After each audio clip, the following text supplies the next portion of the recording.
Regent is having an appointment with a team of top-level scientists and doctors.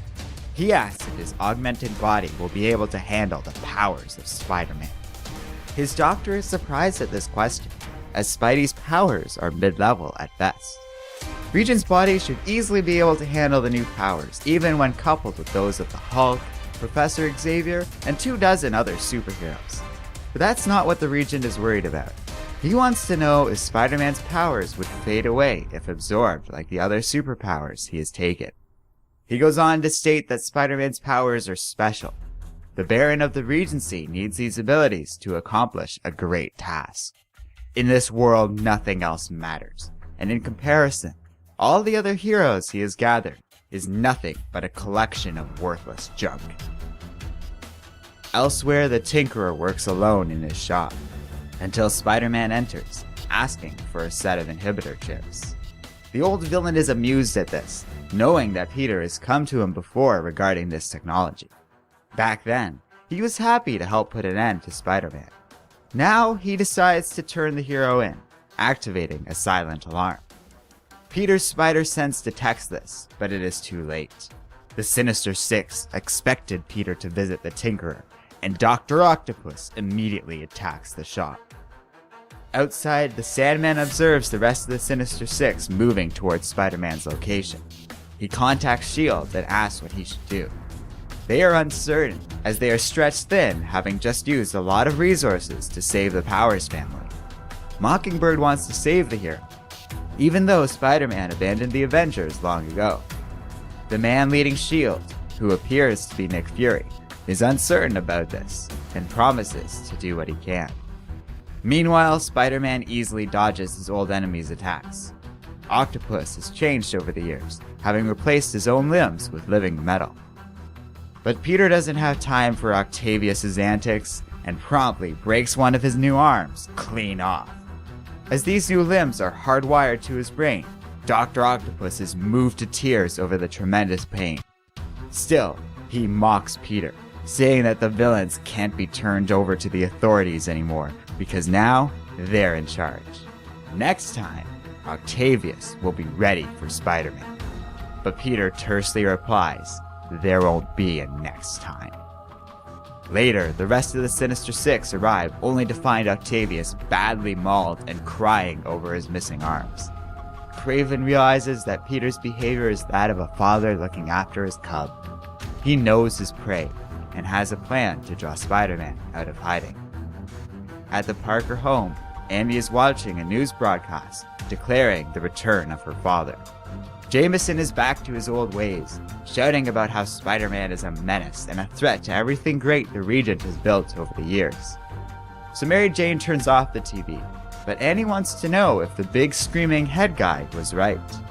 Her mother clarifies that Spider-Man is no monster, and that, as they've discussed, he's just Annie's father. But Annie points out that they've never really talked about this in much detail, so MJ says she will answer any questions her daughter has about Spidey. The girl asks what he was like, and why he became a hero, so Mary Jane explains what happened to Uncle Ben, and how this turned Peter into a superhero. When asked why he stopped, MJ lies and says it was for no particular reason. Annie asks if it was because Peter lost, but MJ lies once again and says that Peter never lost and won every time. Parker comes home and wishes Annie a good night. He tells MJ that he has everything he needs to make another inhibitor for himself and Annie, when suddenly, a broadcast from the Regent begins. The Baron declares that tomorrow, all students at any school will be subjected to a compulsory screening. The Parker parents know that this means the Regent is well aware that Spider-Man has a child and attends this public school. And they know if they don't go, they will be instantly exposed. They report in to the place where the scans are being held, on the grounds of the former Avengers mansion. Peter asks if his daughter is scared, and Annie admits that she is, but her spider sense is not tingling. Parker reassures his daughter that this just means her inhibitor bracelet is working, and they have nothing to worry about. Sure enough, the Parker family passes the scans and Kraven's sniff test without incident. However, as they try to leave, an alarm sounds. It seems that one of the other school children is a mutant who has just discovered his powers. As electricity surges from the confused child, Peter's instinct is to run, but Annie is confused. She thought Peter was a hero. Parker realizes that his daughter is right and calls for an emergency family meeting. He wants Annie to live in a world of heroes and says that they should fight this. MJ says it will be them against the world, but Annie agrees to this, knowing that her dad can handle anything. So Spider-Man slips away to put on his costume. The plan is to take on the 5 remaining members of the Sinister Six, all of whom are here, in order to buy his wife and daughter enough time to escape. Peter kicks off the fight by webbing the Hobgoblin's pumpkin grenade to his own hand, causing the villain to explode in midair and crash into a statue of the Regent. He begins to fight the rest of the Sinister Six, while Mysterio begins comparing earlier security footage with now. The Master of Illusion knows that one of the families here is going to be suddenly missing the dad, and then they'll know exactly who Spider-Man and his kid are. Peter is doing well against the forces of the Regent, but he is badly outnumbered. Annie wants to take off her bracelet and help, but MJ says she will not be responsible for putting her daughter at risk like that. However, mother and daughter are unaware that they are being observed by 2 others dressed as Regent agents, and they grab the family. As Peter is pinned by Kraven and surrounded by the rest of the villains, all he can do is call out for his family as they are taken away.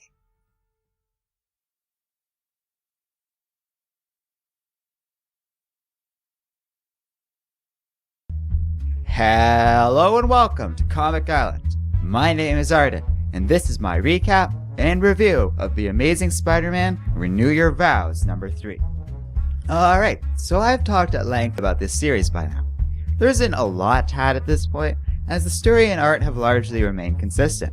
I also find myself just enjoying the story more and more and caring less about how much better Renew Your Vows is compared to the last, 10 years or so of mainstream Spider-Man comics. And that's great because I really have been enjoying this series so far. Everything works from the action to the emotional scenes with the Parker family, and it all serves to be one of the more entertaining and interesting Secret Wars tie-ins.